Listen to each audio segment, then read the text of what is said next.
오늘도 하나님의 크신 은혜와 영광이 여러분의 삶에 흘러넘치기를 주님의 이름으로 축원합니다. 아멘.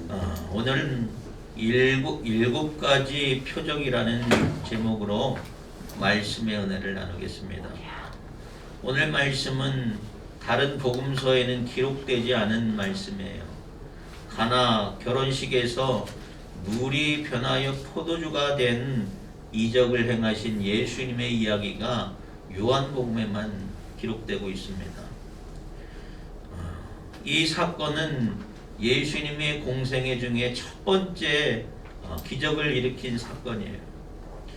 요한복음에는 이러한 예수님의 행하신 기적을 7가지를 기록하고 있습니다. 그래서 이것을 표적이라고 그랬어요. 오늘 본문 말씀 11절에도 보면 예수께서 이 첫 표적을 갈릴리 가나에서 행하여 그의 영광을 나타내심에 제자들이 그를 믿으니라 라고 말씀하고 있습니다. 표적이라는 것은 단순히 예수님께서 기적을 행하신 것뿐만 아니라 이 기적 사건을 통해서 예수님이 누구신가에 대해서 증거하고 있다는 것이에요. 증거하고 있는 표시라는 것입니다. 예수님께서 전능하신 하나님의 아들이요 또 메시아요 그리스도이심을 증명하고 있다는 것이에요. 갈릴리 가나 혼인잔치에서 예수님께서 이 첫 이적을 행하심으로 메시아이심을 드러내고 있다는 것입니다. 갈릴리 가나에서 결혼식이 있어요. 혼인잔치가 있습니다. 예수님과 또 예수님의 어머니와 예수님의 제자들이 다 그 혼인잔치에 초대를 받았어요. 우리나라 같은 경우에는 결혼식을 하면 어떻게 합니까? 결혼식을 하고 돌아와서 한번 잔치를 해요. 길어봤자 하루 이틀이면 결혼식 잔치가 다 끝나죠. 그런데 이 유대의 전통을 보면 보통은 일주일 동안 결혼식 행사를 해요. 일주일 동안 잔치를 벌이면서 사람들이 함께 먹고 마시며 축하하는 자리를 갖습니다. 그래서 혼주들은 보통 일주일가량 손님들이 먹을 음식을 마련하고 그들이 마실 포도주를 준비합니다. 그래서 잔치 중에 음식이 떨어지는 것을 엄청나게 큰 신뢰로 생각해요. 잔치집에서 큰 신뢰가 되기 때문에 혼주들은 잔치 음식과 또 먹을 마실 포도주와 그것들을 아주 각별하게 준비를 합니다. 그런데 오늘 본문 말씀을 보면 예수님이 초대받은 그 초대 잔치집에 포도주가 떨어졌어요. 그러자 예수님의 어머니가 예수님께 저들에게 포도주가 떨어졌다고 말을 해요. 아마도 이 잔치집은 예수님과 가까운 친척집인 것 같아요. 그래서 마리아도 아마 그 잔치 행하는 것에 대해서 각별하게 신경을 썼습니다. 마리아는 손님을 접대하는데 차질이 생기고 또 잔치를 망하게 될까봐 걱정하면서 예수님에게 포도주가 떨어졌다고 이야기를 하고 있는 것이에요. 마리아는 아들 예수님이 누군지 알고 있습니다. 그에 대한 확신이 있었어요. 왜 그렇습니까? 자신이 동정녀였을 때에 예수님을 잉태하게 되었고 또 예수님을 잉태하면서 천사의 계시가 있었어요. 또 아들을 낳았을 때에 동방박사들이 와서 그 아이에게 경배하는 모습을 다 봤어요. 그래서 이 예수님이 자신의 아들이지만 이 예수가 하나님의 아들이고 그리스도고 또 구원자 메시아이심에 대해서 마리아는 확실히 알고 있었던 것이에요. 그래서 지금 이 문제에 대해서도 확실하게 해결해 주실 수 있다는 믿음과 확신을 가지고 예수님에게 이야기하고 있는 것입니다.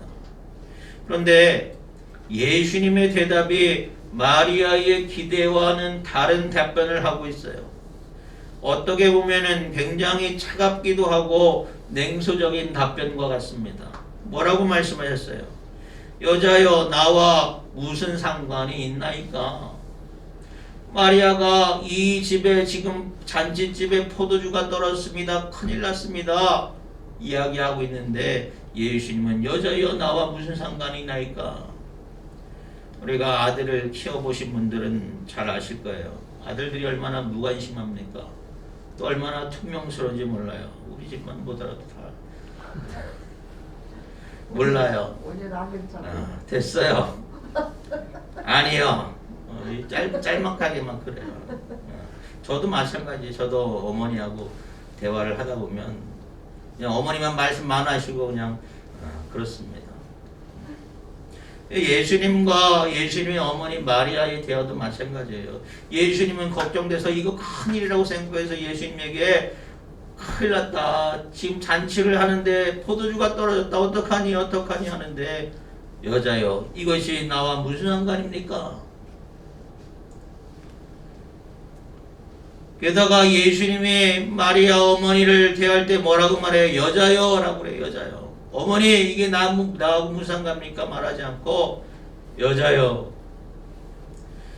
그런데 예수님이 그 어머니 마리아를 대할 때 여자여라는 표현을 많이 나와요. 예수님이 십자가를 지시고 죽으시던 날에도 예수님이 사랑하는 제자 요한에게 어머니 마리아를 부탁하면서 뭐라고 말해요? 여자여 당신의 아들이나이다. 요한복음 19장 26절에서 27절 보면 예수께서 자기의 어머니와 사랑하는 제자가 곁에 있는 것을 보시고 자기 어머니에게 말씀하시되 여자여 보소서 아들이니이다 하고 그 제자에게 이르시되 보라 내 어머니라 하신대 그때부터 그 제자가 자기 집에 모시니라 했어요. 예수님이 십자가 지시면서 돌아가실 때에 어머니 마리아에게 여자여 요한에게 당신의 아들입니다. 요한에게는 당신의 어머니이다 라면서 서로 돌볼 수 있도록 이야기해 주신 것이에요. 우리가 여자여라는 이 말씀의 표현을 볼 때 영어나 또 헬라어나 그것을 우리나라 말로 번역할 때에 우리에게 오해를 일으킬 수가 있어요. 어떻게 어머니에게 여자여라고 말할 수 있는가? 그러나 우리가 외국에서 보면 어떻게 해요? 손윗 사람들에게 할아버지한테 부를 때도 할아버지 이름을 부르잖아요. 손윗 사람 부를 때 이름을 불러요. 그것처럼 우리가 그 문화에 대해서 오해할 수 있는 부분도 있지만은 이 예수님의 이 표현이 어머니 마리아를 무시하는 그런 표현은 아니라는 것입니다. 예수님께서 여자여 나와 무슨 상관이 있나이까 이 말은 정말로 오지랖 넓은 엄마에 대해서 아들이 엄마 이 집에 왜 신경을 쓰냐고 우리 집 일도 아닌데 왜 신경을 쓰십니까? 라고 말하는 것과 같아요. 어머니 마음에는 자식이 잘났고 또 문제를 해결할 수 있는 능력을 알고 있기 때문에 이 잔치집의 문제를 해결해주고 또 멋진 아들임을 자랑하고 싶은 마음이 있었을 것이에요. 그러나 예수님은 내 때가 아직 이르지 않았습니다 라고 말씀을 합니다. 예수님은 십자가의 사건을 통해서 비로소 자신이 하늘의 하나님의 아들이심과 또 백성들을 죄에서 구원하실 메시아이심을 드러낼 수가 있는 것이에요. 잔치집에 포도주가 떨어졌다고 메시아이신 예수님께서 그 문제를 해결해 주시려고 이 세상에 오신 것이 아니잖아요. 예수님은 죄의 문제, 죽음의 문제, 그 문제를 해결해 주시려고 이 땅에 오신 것인데 어떻게 보면 이 마리아의 요구는 무척이나 사소한 것이에요. 우리도 때로는 우리의 인생의 사소한 문제를 가지고 예수님께 나올 때가 있습니다. 그러나 아무리 사소한 문제라 할지라도 주님께 나올 때 주님은 외면하지 아니하시는 주님인 줄 믿으시기 바랍니다. 성경을 보면 어려움을 당한 사람들이 많이 나옵니다.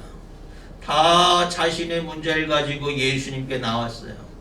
문둥병 걸린 자, 소경된 자, 12의 혈루증을 앓았던 여인, 모두 다 자신의 문제를 가지고 예수님께 나왔어요.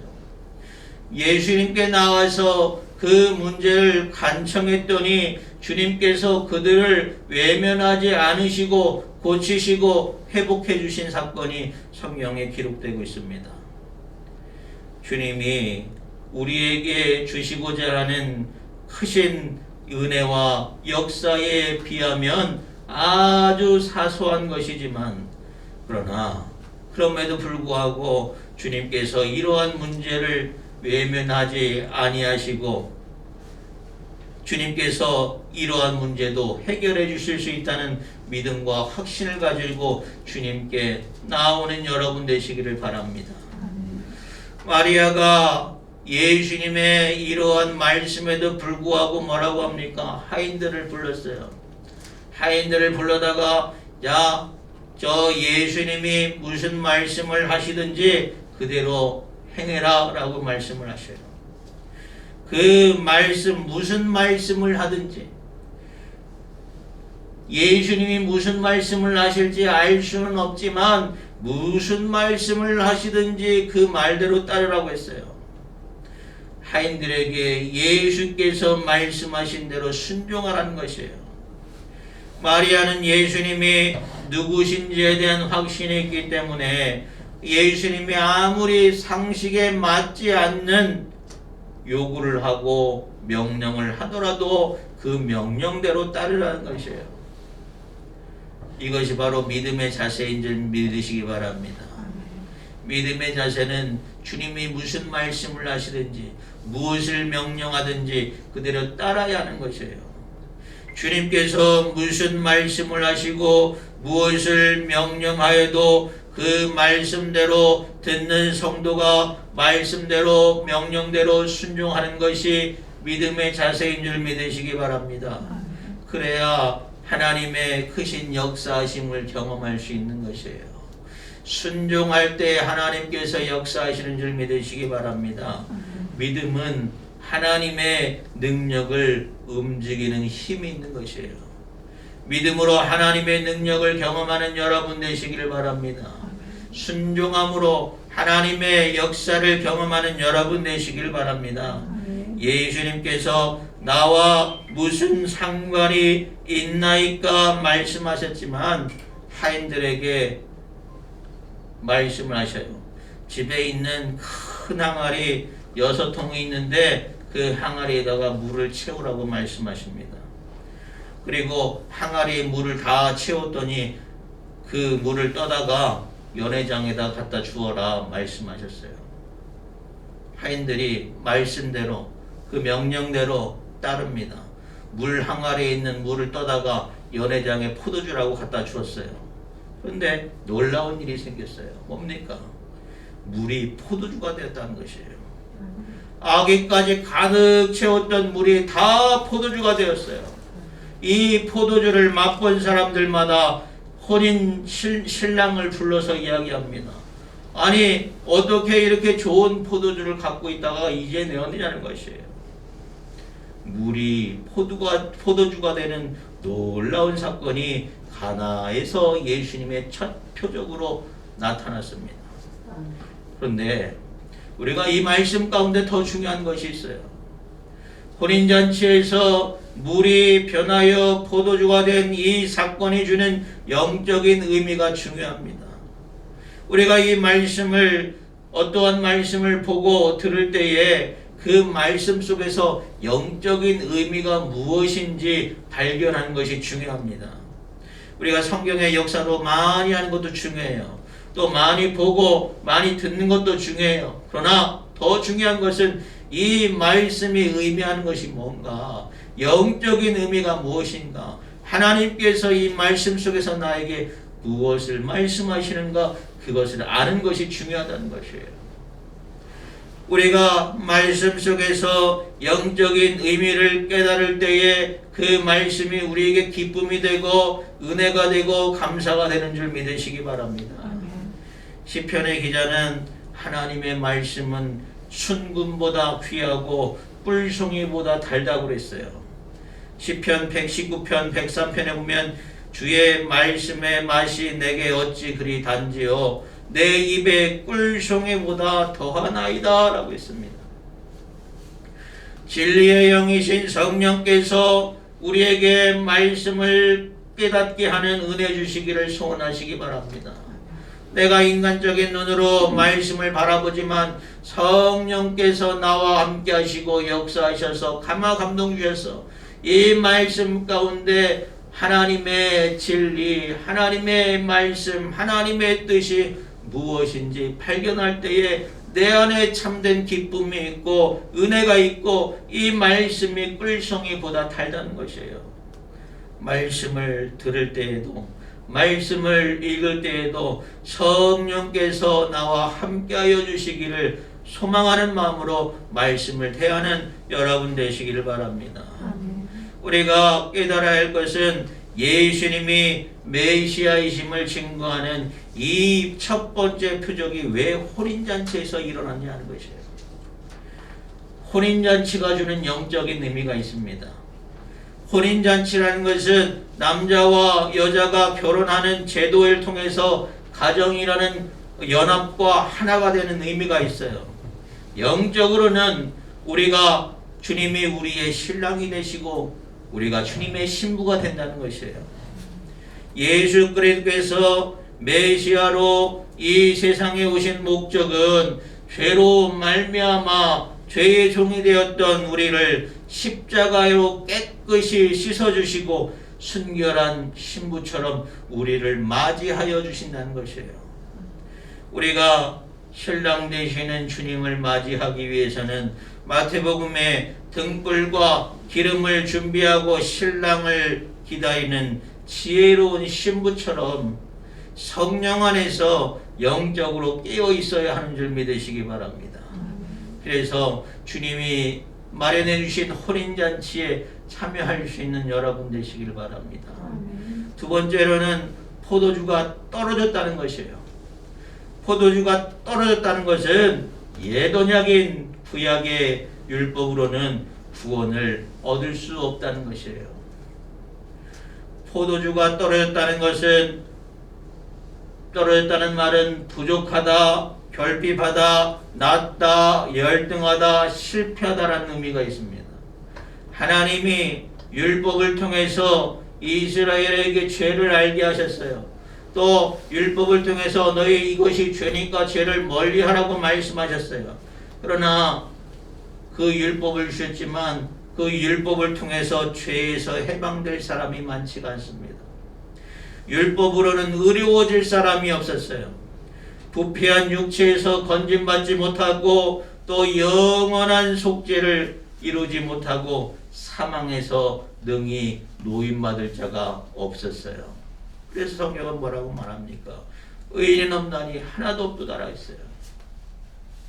더욱이 율법으로는 하나님과 화목하지 못할 뿐만 아니라 구원에 이를 수 없었어요. 그래서 하나님께서 영원한 대속을 위해서 새 언약이 되시는 예수 그리스도를 우리를 위해서 예비하신 것이에요. 또 세 번째, 물이 변하여 더 좋은 포도주가 되었다고 했습니다. 유대인들이 정결의식이 있어요. 밖에서 나갔다 돌아올 때는 항상 손을 씻고 발을 씻고 하는 그런 장면들이 있습니다. 그것을 위해서 사용할 물통이 있는데 예수님께서 그 물통 속에 새 물을 집어넣었더니 새 포도주가 되었어요. 그것으로 모든 사람들이 만족할 만한 맛 좋은 포도주가 되었습니다. 10절 말씀을 보면 말하되 사람마다 먼저 좋은 포도주를 내고 취한 후에 낮은 것을 내거늘 그대는 지금까지 좋은 포도주를 주었도다 하니라 라고 말하고 있습니다. 예수님은 유대인들의 헛된 의식과 복음의 능력의 차이를 보여주시기 위해서 정결 예식에 사용되는 항아리를 사용하신 것이에요. 손 씻는 그릇이 아무리 많아도 사람이 겉만 번지를 할 뿐이지 그 속이 변화가 되지 못해요. 그래서 예수님께서는 새 포도를 주시면서 그 포도주를 통해서 사람들에게 만족감을 주었던 것입니다. 주님이 주시는 포도주는 어떤 것이에요? 그것은 실제로 삶을 풍성하게 할 뿐만 아니라 또 충만하게 하고 행복하게 하는 것이에요. 물이 변하여 포도주가 된 것처럼 주님은 죄인된 우리를 의인이 되도록 하시기 위해서 이 땅에 오신 것인 줄 믿으시기 바랍니다. 아멘. 예수님은 가나 결혼잔치에서 물이 변하여 포도주가 되게 하신 이 사건을 통해서 만물을 변하게 하고 새롭게 하실 수 있는 주님의 권능을 나타내 보이셨어요. 사랑하는 여러분, 우리는 주님이 주시는 새 포도주로 취해야 하는 줄 믿으시기 바랍니다. 세상 술에 취하는 것이 아니라 주님이 주시는 새 포도주는 뭐예요? 성령이에요. 너희가 새 술에 취하라라고 했어요. 주님의 말씀과 성령으로 취하여 줄 수 있는 여러분 되시길 바랍니다. 또 주님의 말씀으로 새롭게 되고 거듭나서 순결한 신부처럼 주님이 약속하시고 주님이 계획하셨던 그 천국 잔치에 참여할 수 있는 준비된 심령이 되는 여러분 되시길 바랍니다. 우리는 날마다 말씀 가운데서 은혜를 받아야 돼요. 말씀 가운데 주님이 말씀하시는 것이 무엇인지 들어야 돼요. 또 순종해야 돼요. 또 그 말씀 속에서 영적인 의미를 깨닫고 그 말씀으로 기쁨과 평안과 감사와 위로를 얻을 수 있는 여러분 되시기를 바랍니다. 날마다 여러분의 삶이 주님이 주시는 새술로 취하여져서 기쁨과 감사를 누리는 귀한 삶이 되시기를 주님의 이름으로 축원합니다.